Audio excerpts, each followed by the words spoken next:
బింబిసారాతో solid success కొట్టిన మల్లిడి వశిష్ఠ ప్రస్తుతం చిరుని లైన్లో పెట్టి విశ్వంభరణి చేస్తున్న సంగతి తెలిసిందే. అయితే ఈ సినిమా అయ్యాక వశిష్ఠ తన తర్వాతి సినిమాని బాలయ్య బాబుతో చేసే అవకాశం ఉన్నట్లు తెలుస్తుంది. విషయంలోకి వెళితే నందమూరి కళ్యాణరామ్ హీరోగా వశిష్ఠ దర్శకత్వంలో వచ్చిన బింబిసార సినిమా ఎంత పెద్ద హిట్ అయిందో అందరికీ తెలుసు. బింబిసార సినిమా హిట్ అవడంతో ఆ తర్వాత దానికి సీక్వెల్ గా బింబిసార 2 ఉంటుందని అప్పట్లోనే అనౌన్స్ చేశారు.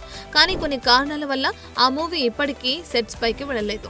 దీంతో రెండో సినిమాగా వశిష్ఠ ఎవరితో సినిమా చేస్తాడా అని అనుకుంటున్న టైంలో అందరినీ ఆశ్చర్యపరుస్తూ ఏకంగా మెగాస్టార్ చిరంజీవిని లైన్లో పెట్టాడు. ప్రస్తుతం విశ్వంభర సినిమా షూటింగ్ ను ఓ కొలిక్కి తెచ్చే పనిలో బిజీగా ఉన్న వశిష్ఠ ఈ సినిమా తర్వాత చేయటానికి ఇప్పటికే కొంతమంది హీరోలకు కథలు చెప్పి గ్రీన్ సిగ్నల్ తెచ్చుకున్నాడని తెలుస్తుంది. వశిష్ఠ తండ్రి మల్లిడి సత్యనారాయణ రీసెంట్ గా ఓ ఇంటర్వ్యూలో మాట్లాడుతూ వశిష్ఠ తదుపరి ప్రాజెక్టుల గురించి మాట్లాడారు. వశిష్ఠకి బాలయ్య అంటే ఎంత ఇష్టమో చెప్పుకొచ్చాడు. తండ్రి మాటల్ని బట్టి చూస్తుంటే విశ్వంభర తర్వాత వశిష్ఠ బాలయ్యతో సినిమా చేసే అవకాశం ఉన్నట్లే కనిపిస్తుంది. మొత్తానికి ఇటు మెగా ఫ్యామిలీని అటు నందమూరి ఫ్యామిలీలను వశిష్ఠ భలే బ్యాలెన్స్ చేస్తూ వస్తున్నాడన్నమాట. For more videos like this, subscribe Big TV channel.